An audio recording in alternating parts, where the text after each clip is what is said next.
Welcome to tonight with फरिया। मरियम नवाज कह रही हैं कि पीएमएलएन के इलेक्शन के बॉयकॉट करने की खबरें बिल्कुल गलत है, मगर शिकायत क्या है? Let's take a look at the headlines tonight. Muslim League Noon के इलेक्शन पर शकूक व शुबहात का इजहार। नून लीग के उम्मीदवार सिराज इकबाल ने खुद पर दबाव डालने के बयान की तरदीद कर दी। नवाज शरीफ ने इलेक्शन में इदारों की मुदाखलत का इल्जाम लगा दिया। सारी तोहफों का जो रुख है वो मुस्लिम लीग नून की तरफ है। नवाज शरीफ वोट को बदनाम करने की कोशिश कर रहे हैं। चौधरी शुजात का बयान। क्या मुस्लिम लीग नून इलेक्शन का बायकाट कर सकती है? पूछेंगे मुस्लिम लीग नून के रहनुमा सदीकुल फारूक से, तहरीक इंसाफ के रहनुमा अली जैदी से और पीपल्स पार्टी की रहनुमा नाज बलोच से।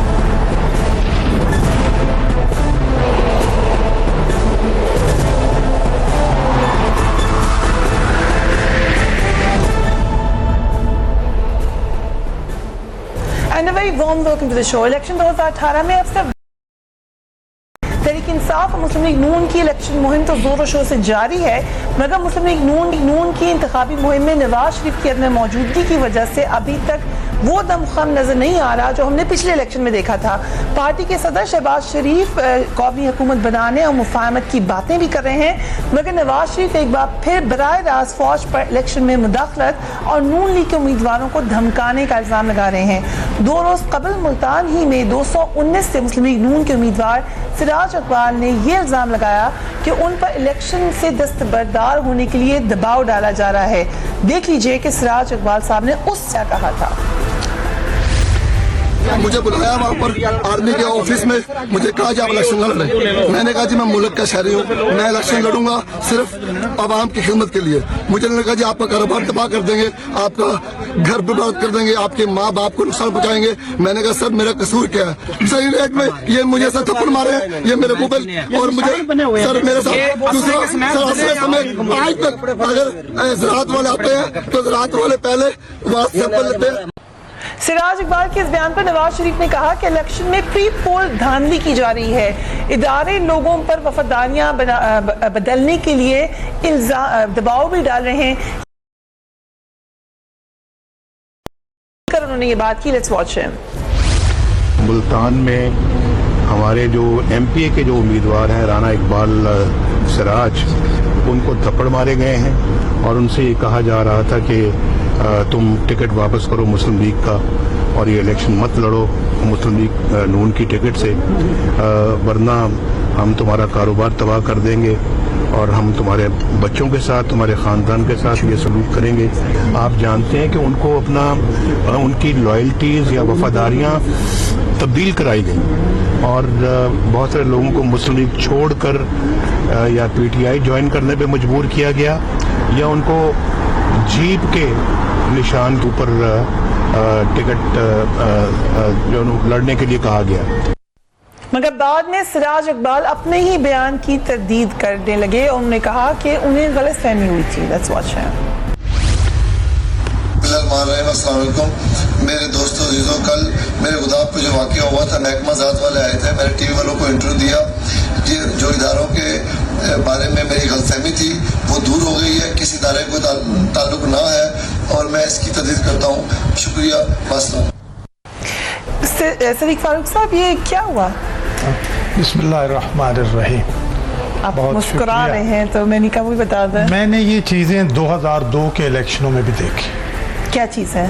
गलतफहमी हो जाती है। एक हमारा उम्मीदवार उसको बुला के कहा कि वो तुम्हारा गोदाम है और तुम्हारी बेटियां 2 कॉलेज जाती हैं, हम गोदाम भी जला देंगे और ये भी करेंगे। उसने किसने कहा उनको बुलाकर? जी ISI ने कहा।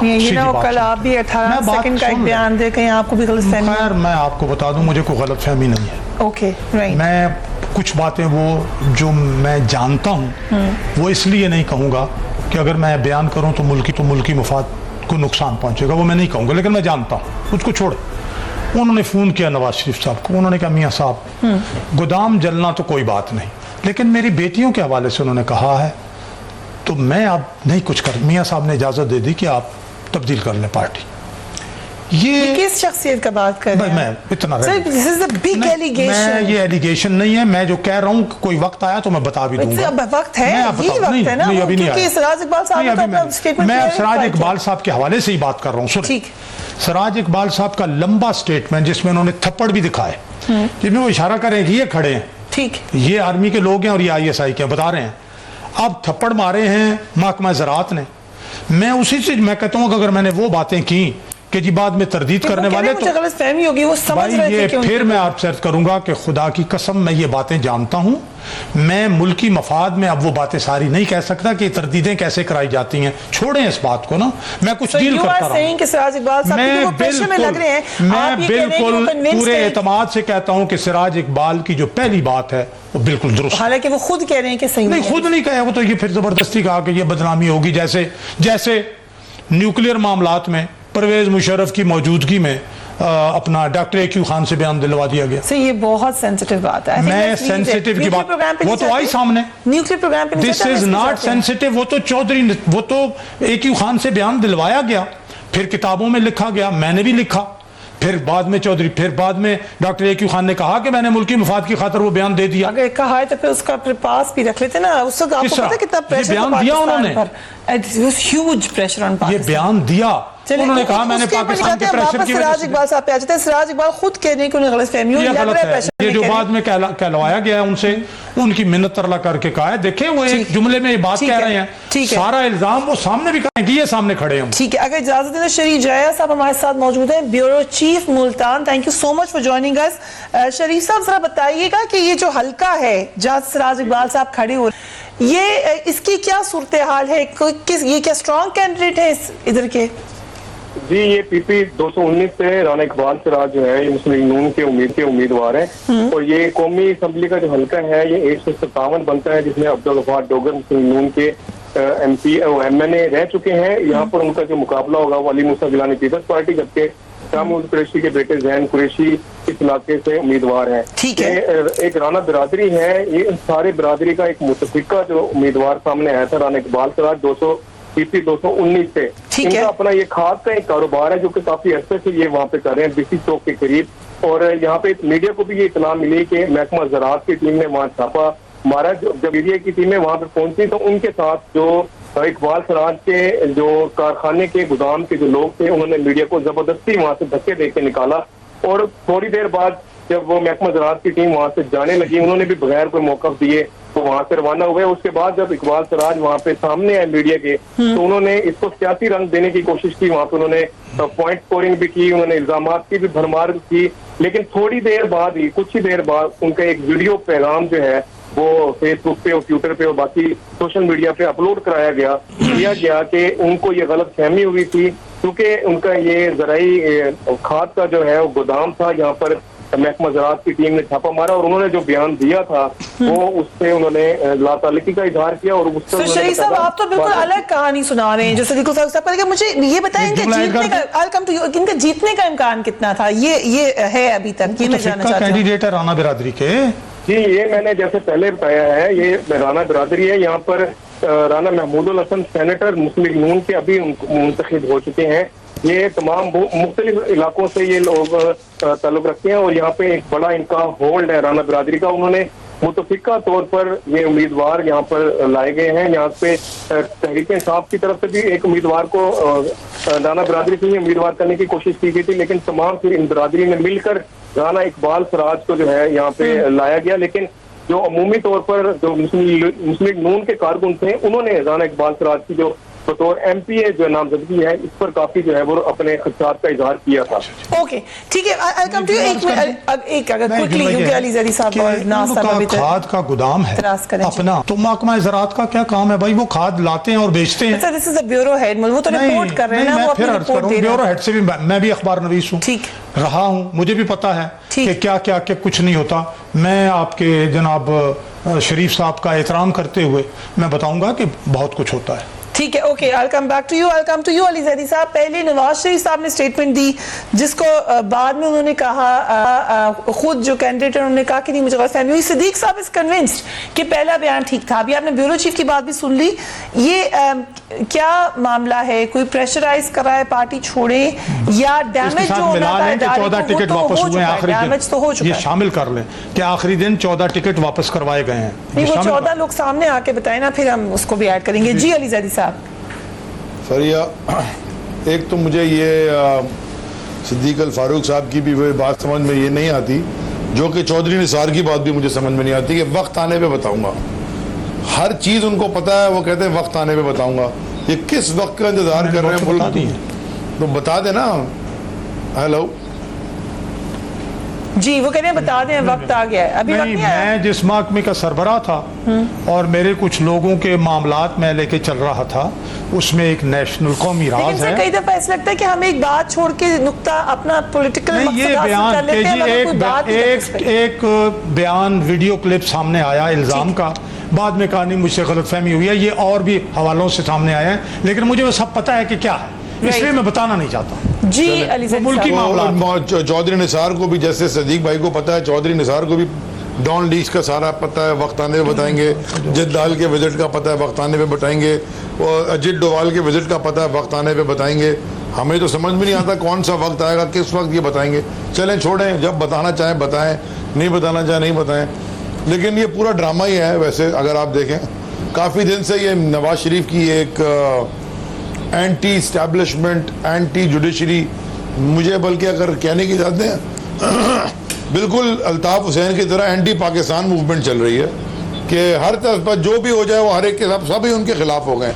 अब BBC का अखबार भी उनके खिलाफ है, उधर अमेरिका के अंदर लिखे हुए वो भी उनके खिलाफ हैं, पाकिस्तान तो है ही उनके खिलाफ। भाई अगर सब खिलाफ है तो फिर आप इलेक्शन को लड़े। अगर आपको पता चल गया कि सब आपके असल में खिलाफ नहीं है, सब सच रखना शुरू हो गए, तो उनको ऐसा लग रहा है कि सब उनके खिलाफ है।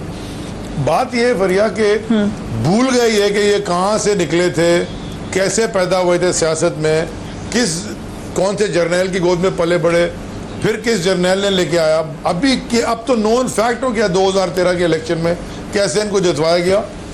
पहली दफ़ा ये सिर्फ हो रहा है कि जज और एस्टैब्लिशमेंट या फौज बोल दें आप, वो इंडिपेंडेंट काम कर रहे हैं। लेकिन अली जैदी साहब, इंक्वायरी तो होनी चाहिए। एक स्टेटमेंट देकर इदारा तो डैमेज कर दिया उन्होंने, फिर आगे कहा कि नहीं मुझे गलतफहमी हुई थी। मुझे तो लगता है सेकंड स्टेटमेंट से ज्यादा डैमेज हो गया।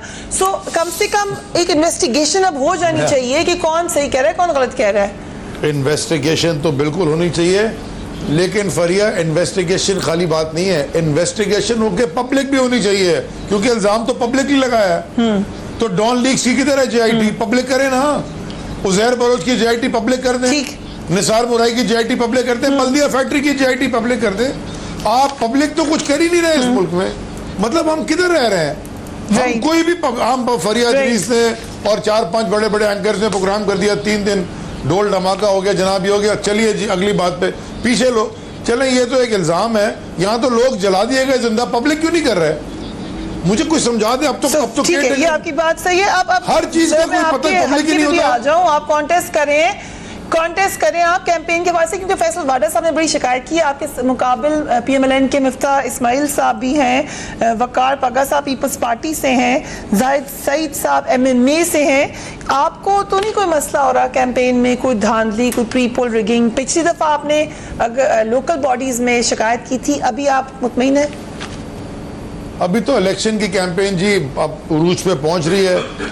अभी तक तो मेरे ख्याल में जो कम से कम मेरे हल्के में सबके लिए बराबर है। हाँ, खाली ये मैं ज़रूर कहूँगा कि जो पीपल्स पार्टी के साथ के कैंडिडेट थे सूबाई असम्बली के, उन्होंने पिछले 2 महीने पहले से ही सारी ब्रांडिंग ब्रूंडिंग पूरे बिल बोर्ड लगा दिए थे। अब उनके भी फटे हैं, जब हमारे लगे तो उनके भी फट गए।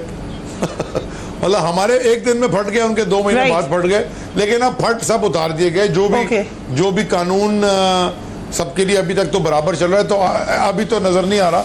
लेकिन इंटरेस्टिंग बात यह है कि इलेक्शन लड़ने दिया जा रहा है सबको, इलेक्शन लड़ने दिया जा रहा है सबको। चले हाँ, सईद साहब के ऊपर तो कोई इल्जाम ऐसा नहीं है, खाली ये है कि वो मौलाना फजलुर रहमान की सरबराही में इलेक्शन लड़ रहे हैं। जो भी लोग हैं MMA वाले, और फजलुर रहमान ही उनका कायद है।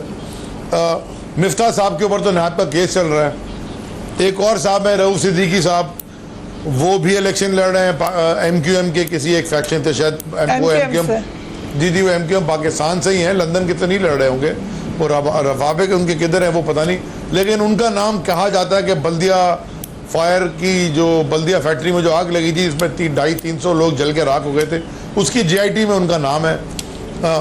मैंने तो GIT नहीं पढ़ी, अल्लाह करे किसी के पास हो तो मुझे दे दे। मैं तो कोर्ट में गया हूँ 1 अक्टूबर से चार बेंचेस बदल चुकी हैं, 3 जज अपने आप को रिक्यूज कर सके हैं। लास्ट दफ़ा जब स्ट्रिक्ट हुए तो एडवोकेट जनरल ही इस्तीफा दे गए, तो वो अभी फिर आगे चलेगी, वो एडजर्नमेंट पे एडजर्नमेंट हो रही है।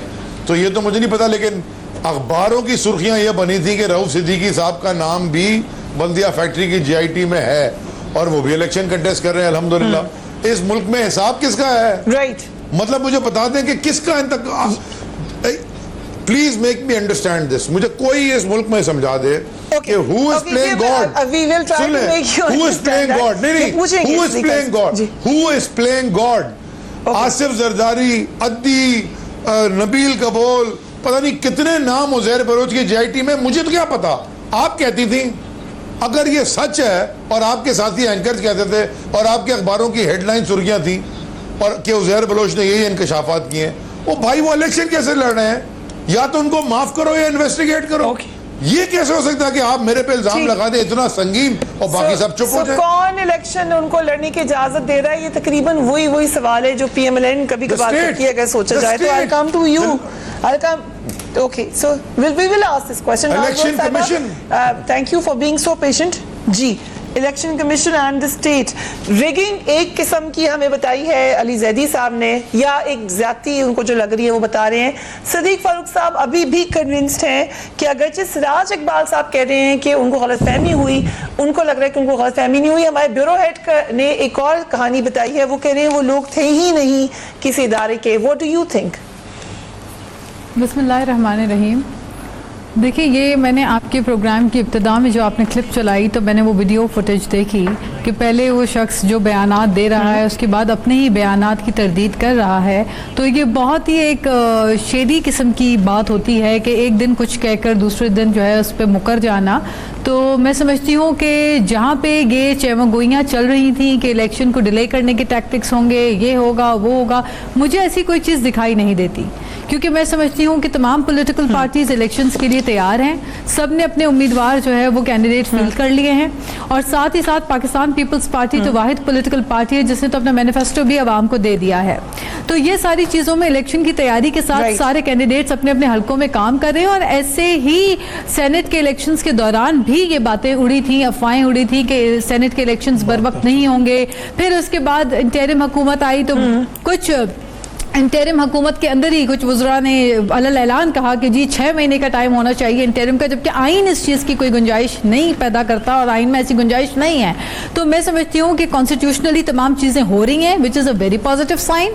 जिस तरीके से 5 साल हुकूमत के पूरे हुए उसके बाद अब इंटरिम हुकूमत है, और अब आने वाले वक्त में इलेक्शन कमीशन जिस तरीके से मुतमईन और इत्मीनान का इजहार कर रहा है, मुझे इलेक्शंस बिल्कुल अपने टाइम पर दिखाई दे रहे हैं। और मैं समझती हूँ कि ये इस किस्म की चीज़ें करके एक तो मुल्क की इदारों के ऊपर अगर आप इस किस्म के इल्ज़ामात लगाते हैं तो बगैर ठोस सबूत के जवाज़ के ऐसे इल्ज़ामात लगाने से गुरेज करना चाहिए, क्योंकि इससे मुल्क की इस्तेहकाक को नुकसान पहुंचता है और आलमी दुनिया में जो नेगेटिव मैसेज आता है वो भी मद्देनजर रखना चाहिए। तो ये चूंकि नून लीग के ऊपर टफ टाइम है, चूंकि नून लीग पे बुरा वक्त है, सवाल पूछना है। Naz Baloch, I come back to you. आप ही से बात करनी है, क्योंकि कल जो पथराव हुआ उसकी शदीद मजम्मत भी करते हैं, लेकिन जो एहतजाज हुआ इट रेजेस सीरियस क्वेश्चंस, क्योंकि लियारी गढ़ है पीपल्स पार्टी का। अगर वहाँ भी लोग मुतमईन नहीं हैं और वो भी खुलकर एहतजाज करे हैं तो क्या वजह हो सकती है? I will ask her after break. Keep watching tonight fair.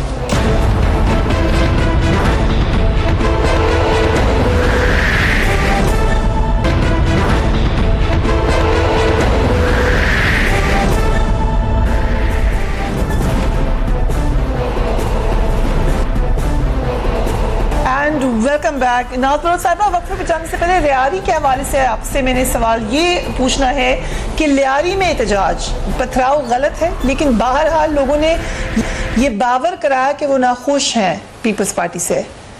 देखिए, पहले तो मैं ये कहूंगी कि कल मैं रैली में खुद मौजूद थी और ये 5 से 6 घंटे बिलावल भुट्टो साहब जब अवाम के दरमियान मौजूद थे तो उनका पुरतपाक इस्तकबाल किया गया, फूलों की पत्तियां निछावर की गई, बुलंद बाला इमारतों से खवातीन ने, बच्चों ने फूल निछावर किए। हर सड़क जो है उस पर अवाम जो है वो एक झलक देखने को जिस तरीके से बेताब थी, और जो पैशन मैंने क्राउड का देखा, एक चार्ज क्राउड था, पैशनेट क्राउड था। हर चौक पे, हर चौराहे पे जहाँ पे बिलावल साहब की रैली रुकती थी वहाँ पे अवाम का जम्मे गफीर था और जलसा सा नुमा महसूस होता था। तो 99% हमें हर जगह पे बॉम्ब रिसेप्शन मिला, उसका तो मीडिया ने कोई जिक्र नहीं किया, कहीं पर भी कोई क्लिप नहीं चली कि इतना पुरतपाक इस्तकबाल किया गया और एक बाहिम्मत यंग लीडर जो है वो आवाम के दरमियान मौजूद अपनी इलेक्शन कैंपेन चला रहे हैं। आज आपने देखा होगा ठट्टा से सजावल में और मलीर में, स्टील मिल में जितना पुरतपाक उनका इस्तकबाल हुआ है आवाम के दरमियान मौजूद है। लेकिन जो सवालात आपसे पहले अली जैदी ने उठाए और फिर आपने भी उठाए, सिद्दीक साहब या तो फिर डट जाए, अगर आपको कोई लग रहा है मसला तो खड़े हो जाए, कहीं ये हुआ है, अब एक स्टेटमेंट देना, बाद में नहीं सॉरी ये तो फिर लग रहा है कि फाउल है। मैं आपकी तवज्जो दिलाना चाहता हूं कि इलेक्शन कमीशन ने ये परसों जो एक मेजर साहब ने आरओ को बुला लिया कि इधर आ जाए जरा हमारी मीटिंग में, और फिर उन्होंने लिखा और फिर इलेक्शन कमीशन ने फिर ये मामला उठाया और फिर इलेक्शन कमीशन ने ये मामला मुल्तान वाला भी और ये भी उठाया और GHQ ने इसका नोटिस ले लिया। तो ये अच्छी बात है। इसका मतलब ये है कि कुछ ना कुछ हो जाता है कहीं ना कहीं से, ये सामने बात है, सारे मीडिया में आज छपा हुआ, शुक्र है। अब दूसरी बात जो है, अपना अली जैदी साहब ने एक बात की। अली जैदी साहब अपने लीडर इमरान खान साहब की जितनी भी तारीफ करें, वो उनका लीडर है, ठीक है, करते रहें, लेकिन इन्हीं इमरान खान साहब ने उन्होंने सेनेट इलेक्शन का जिक्र किया, बहुत मुखालिफत की, लेकिन अपने वोट आसिफ अली जरदारी साहब की गोद में डाल दिए, तो उसूल तो कोई ना हुआ। फिर वैसे अच्छा, आप उसके लिए जो सेनेट के इलेक्शनों की बात कर रहा हूँ मैं, सेनेट के इलेक्शनों की बात, तो उसूल और ये सारी बातें, और इमरान खान जो है वो क्या नाम है, आसिफ जरदारी, बीमारी और चोर फलां सारा कुछ, वोट तो आपने सारे इमरान खान आसिफ जरदारी की गोद में डाल दिए। तो इसलिए आप ऐसे बुलंद बांग दावे ना करें। अच्छा, अब एक और बात, ये तो आपने दिखा दी, हम मजम्मत करते हैं पत्थर मारने की, गाड़ियां तोड़ने की, आप जिसको पसंद नहीं करते, अब आपके पास 25 जुलाई को मौका है, वोट उसे मत दें जिसे आप पसंद नहीं करते, जितना गुस्सा निकालना है वोट के जरिए निकालना, ठीक है, जिसे पसंद करते हो दे दो, ठीक है, लेकिन मारना, ये शुक्र है खुदा का कि गोली नहीं चली। मैं आप ही के प्रोग्राम से ये भी कहूंगा सब सियासी पार्टियों, लीडरों और उम्मीदवारों से कि वो अपने कारकुनों को ये कहें कि ये इस तरह की बात काम करना, ये मुजाहरे, ये तोड़ फोड़, अगर ये सियासी कारकुन थे, मेरा ये सोचा समझा नुक्ता नजर है कि ये प्लांट था, ये किसी भी पार्टी से हो, ये इससे पहले जूते फेंकवाए गए, रोशनाइयां, स्याहियां फेंकवाई गई, ये बातें गलत हैं, ये ना करें, ये अच्छी बात नहीं है, ठीक है। और मैं ये कहूंगा कि कल का पथराव आइंदा रिपीट, लेकिन यहां पथराव दिखाया गया इमरान खान के खिलाफ जो बन्नू में हुआ, राइट, अंडे फेंके गए, राइट, और काली झंडियों से इस्तकबाल किया गया और बहुत बड़ी तादाद में लोग थे, ठीक है, वो मीडिया से ब्लैकआउट कर दिया गया। क्यों? चलिए ये क्वेश्चन पूछे थे, लेकिन क्विकली, क्योंकि धांधली की बात हो रही है, जीत का इंतखाबी निशान मिला चौधरी निसार को, ज़हीम कादरी और दीगर आजाद उम्मीदवारों को, इसको भी धांधली करी नून लीग, क्यों? देखिए, ये एक पहले भी ग्रुप परवेज मुशर्रफ के दिनों में भी बना था, आजाद ग्रुप को एक निशानी दिया गया था, बाद में फिर उन्हें यूज किया गया। अब ये फिर एक आजाद खड़ा हो रहा है, उनको नई कहां से निशान मैं फिर करूंगा, चौधरी निसार, उसे कुछ भी कह ले, मैं कई दफा कह चुका हूं, मैं बहुत पुराना जानता हूं, ठीक, चौधरी निसार बिल्कुल एक बैड बैगेज था मुस्लिम लीग नून के लिए। ये वो चौधरी निसार है जिसने यहाँ धरने में ये इमरान खान के साथ मिला हुआ था, उससे पहले ये इमरान खान को इल्ज़ाम खान कहता था, उससे पहले ये इमरान खान जब यहाँ से वो जनरल पाशा रिटायर हुए तो कहा जी एक पार्टी यतीम हो गई है, अब दोस्ती हो गई है। तो इमरान खान सुने, पूरे सेनेट के साथ उसकी लड़ाई रही है, आपने देखा सेनेट में घुसने नहीं दिया सेनेटर्स ने, फिर कौमी असम्बली में लड़ाई, पूरी अपोजिशन के साथ लड़ाई, कैबिनेट कलीग्स के साथ लड़ाई। ये वो चौधरी निसार हैं जिन्हें नवाज शरीफ साहब ने 4 जिलों के पिंडी डिवीजन के टिकट के आप ये मामला संभाले, आज वो कहाँ हैं? आप अजीब अजीब बातें करते हैं, वो अपना पहले इलाज कराएं, उनका मामला कुछ और है, और अपना तकब्बुर दूर करें। इलाज तकब्बुर क्या, जब नफ्सियाती मर्ज है, उनको परेशान है, वो बीमार है, वो ठीक ये करें। मैं 100% कह रहा हूँ। Okay, will take a break and then I come to Ali Zaidi. याद दहानी कराई है इस प्रोग्राम में, उनकी जब कैंपेन चल रही थी नाज बलोच साहिबा ने, तब भी ज्यादती होती थी, अब भी क्या ऐसा हो रहा है? After break keep watching tonight's fair.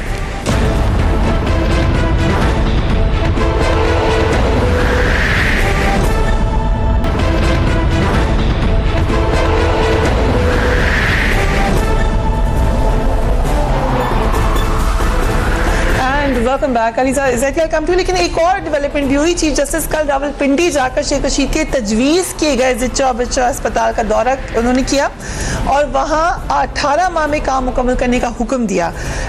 इसके ऊपर भी क्वेश्चंस रेज हुए कि क्या chief justice should have done it, specially जबकि कैंपेन फुल जोरों पर है। इस पर भी बात करेंगे, but I come to you. ये जो कैंपेन है, ज़ाहिर शिकवे शिकायत भी है, टेम्परेचर भी है, स्टेक्स भी है, लेकिन प्लान्ड था बिलावल भुट्टो के खिलाफ एहतजाज। आपका प्रोग्राम सुन रहे हैं, जहां जगह आवाज चली जाए कि देखिए 25 जुलाई को एहतजाज रिकॉर्ड कराइए वोट के जरिए, जो लोग भी उनके खिलाफ वोट देते हैं आप, मगर वायलेंस ना करें। इलेक्शन की समा बनने दे, लेट एवरीबडी कंपीट, हर एक अपना मैनिफेस्टो और अपनी परफॉर्मेंस पे इलेक्शन करेगा। आगे चलें। सिद्दीक साहब, बहुत आपको अप्रिशिएट जो ये स्टैंड रखेगा, जो जिसका ये मौकिफ होगा कि सियासत में तशद्दुद नहीं, सियासत में गाली गलौच नहीं, सियासत में बर्दाश्त, ठीक, इख्तिलाफ करें और सिर्फ बहुत ज्यादा पर्सनल भी होता हुआ नजर आ रहा है। इस पे ही बात करते हैं नाज बलोच साहबा कि ये इलेक्शन हमें लग रहा है खदशा है, अभी वायलेंस अभी से हमें नजर आना शुरू हो गया। इसको यकीन मजम्मत करनी चाहिए कि बड़ी हद तक ये बिलो द बेल्ट भी होने जा रहा है, ये बड़ा पर्सनल अटैक्स वाला भी होने जा रहा है, किताबें भी आ रही हैं। ये कहां तक ये इसके ऊपर रिवायत को कायम रखने की कोशिश करनी चाहिए? देखिए, ये बहुत ज़रूरी है कि हर पॉलिटिकल पार्टी की जो लीडरशिप है वो, क्योंकि ट्रिकल डाउन इफेक्ट होता है, सारी पॉलिटिकल पार्टी की लीडरशिप अपने वर्कर्स को इस चीज़ के ऊपर उनको इस चीज़ को यकीनी बनाएं कि इलेक्शन की मुहिम जो है वो बहुत ही पीसफुल तरीके से होनी चाहिए, because that's the way tolerance, inclusive और प्रोग्रेसिव सोसाइटी की अगर हम बात करते हैं तो हम इसी तरीके से एक प्रोग्रेसिव सोसाइटी बना सकेंगे पाकिस्तान को। और अब हम इस चीज़ के मुतहम्मिल नहीं है कि इस वक्त हम कशीदगी पैदा करें, इंतशार की सियासत करें। बहुत आसान है, कोई एक आप पे पत्थर फेंकेगा, आप खुदा न खास्ता एक और पत्थर फेंके, नुकसान किसका होगा? पाकिस्तान के शहरियों का नुकसान होगा, हमारे अमलाक का नुकसान होगा। तो बराए मेहरबानी जितने भी पॉलिटिकल पार्टीज के लोग हैं, जो जो कैंडिडेट अवाम में जा रहे हैं, आप उनको या तो अपने वोट के जरिए रद्द कर दें या अपने वोट के जरिए उनको इक़्तिदार सौंप दें। ये आपको डोमेन है, ये आपका इख्तियार है। और जो अवाम के कंधों पे चढ़ के आते हैं, नाज बलोच, क्योंकि खवातीन कम कॉन्टेस्ट करती हैं, आप क्यों नहीं कॉन्टेस्ट करें इलेक्शन में? पिछली दफा आप पीटीआई के प्लेटफॉर्म से तो कॉन्टेस्ट किया था आपने, इस दफा क्यों नहीं करें? बिल्कुल, मैंने लास्ट टाइम कॉन्टेस्ट किया था और मैं जनरल इलेक्शंस के अंदर मेरा बहुत बड़ा कलीदी किरदार जो है वो है इस वक्त भी मैं पूरे कराची में पूरी कैंपेन के अंदर बहुत एक अच्छा अहम किरदार अदा कर रही हूँ। और हमारी पार्टी ने बहुत सारी खवातीन को इस दफा जनरल इलेक्शंस में हमेशा की तरह उनको नामजद भी किया है और उनको मौका दिया है कि वो कौमी असेंबली और सूबाई असेंबली में बराह रास्त इंतखाबात करें। आपने कोशिश की थी टिकट लेने की?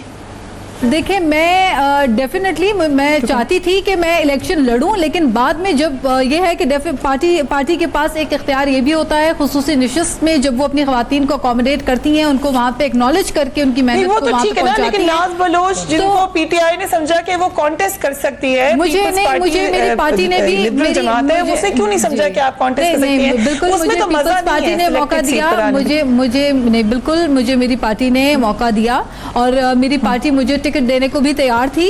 लेकिन बहुत सारे और भी ऐसे उम्मीदवार हैं जो हल्कों में पीपल्स पार्टी के उम्मीदवार हैं जो पहले से काफ़ी अरसे से वहाँ पे काम कर रहे थे। तो definitely as a political party ये भी सोचना चाहिए कि दूसरे लोग जो ऑलरेडी उस हल्के में काम कर रहे हैं, तो एक ये नहीं हो सकता कि अचानक से मैं उस हल्के पे आके जो है धावा बोल दूं। लेकिन बहरहाल मेरा अपना भी एक जाती तौर पे काफ़ी वहाँ पे काम है। I think I am satisfied and I am happy and content with my party decision. Good, अच्छा जी।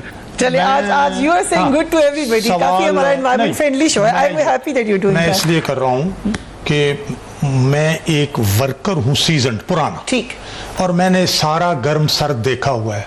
मेरी एज भी आपको पता है। मैं इन सारी चीज़ों से, मैंने मशरकी पाकिस्तान को अपनी आंखों के सामने अपने से अलग होते देखा है। मैंने 64 का ऑपरेशन जिब्राल्टर को भी जानता हूँ, मैं 65 की ऑपरेशन ग्रैंड स्लैम या 65 की जंग को भी जानता हूँ, मैं ये जो हमसे सियाचिन ग्लेशियर गया मैं वो भी जानता हूँ, कारगिल पे मैंने खुद लिखा हुआ है वो भी जानता हूँ। मैं इस बात पे आता हूँ जो अब चीफ जस्टिस साहब की बात आपने की है, निहायत अदब से 38,000 से ज़्यादा केसेस सुप्रीम कोर्ट में पेंडिंग है। 25 साल से 100 साल पुराना केस 1-2 महीने पहले इन्होंने फैसला किया, केक भी काटा गया। वो 38,000 केस और गुज़श्ता 5 साल में जो सुप्रीम कोर्ट में पेंडेंसी है वो अखबारी रिपोर्ट के और अपनी इनकी रिपोर्ट के मुताबिक दुगनी हुई है। अब मैं आपसे ये अर्ज करूंगा कि पिम्स में चीफ जस्टिस साहब ने भर्तियों पे पाबंदी लगा दी कि ये इलेक्शन करीब है तो मैं पाबंदी लगाता हूँ। यहाँ एक मुतनाज़ा बंदा, एक पार्टी का, अपनी पार्टी का उम्मीदवार शेख रशीद दावत देता है, वो जाते हैं वहाँ अखबारी रिपोर्ट के मुताबिक 18 महीने की, तो अपनी जगह के जी 18 महीने मुकम्मल करो, लेकिन सुना अखबारी रिपोर्ट के 1 अरब रुपया जारी करने का भी हुक्म दिया कि जारी करें। लेकिन इसका एक बैकग्राउंड ना, ठीक सुन ले जरा, ये कैसे कि आप इलेक्शन के दिनों में वहां जाएं, ठीक, और वो कैंडिडेट वहां हो, राइट, और वहां फिर आपसे सवाल भी हो कि जनाब यहां तो ये तासुर है कि सुप्रीम कोर्ट के कमरा नंबर 1 से शेख रशीद की कैंपेन चलाई जा रही है। चलिए ये तो अलग बात है, लेकिन अगर ये आपके हल्के में चले जाएं तो फिर आप कंप्लेन वो इस बात का एहतमाम करें, चले जाते पीएमएलएन के हल्के में, फिर मैं अगर दावत दूं और दावत दें फिर सारे हल्कों में जाएंगे, चलते हैं ना। एक मिनट, फिर आप कहेंगे कि गलत चीज दिखा रहे हैं, वो गए हैं जब आपके अस्पतालों में गए हैं तो आपने तब भी शिकायत की कि हमारे ये उनका काम नहीं है, ये 3800 केस, लेकिन आप किसी का कैसा निकला, मैं ये कहूंगा जी कि ये चीफ जस्टिस साहब का ये काम नहीं है, ठीक है, अस्पतालों में जाना, एग्जीक्यूटिव ऑर्डर्स देना, कैंपेन डेज और कंट्रोवर्शियल, क्योंकि कैंपेन डेज के अलग रूल्स रेगुलेशंस होते हैं जो कि obviously we are very sure कि चीजें से बहुत ज्यादा बेहतर उससे आगाही होगी। डू लुक आफ्टर योरसेल्फ, अपने घर वालों का ख्याल रखिए। अल्लाह हाफिज।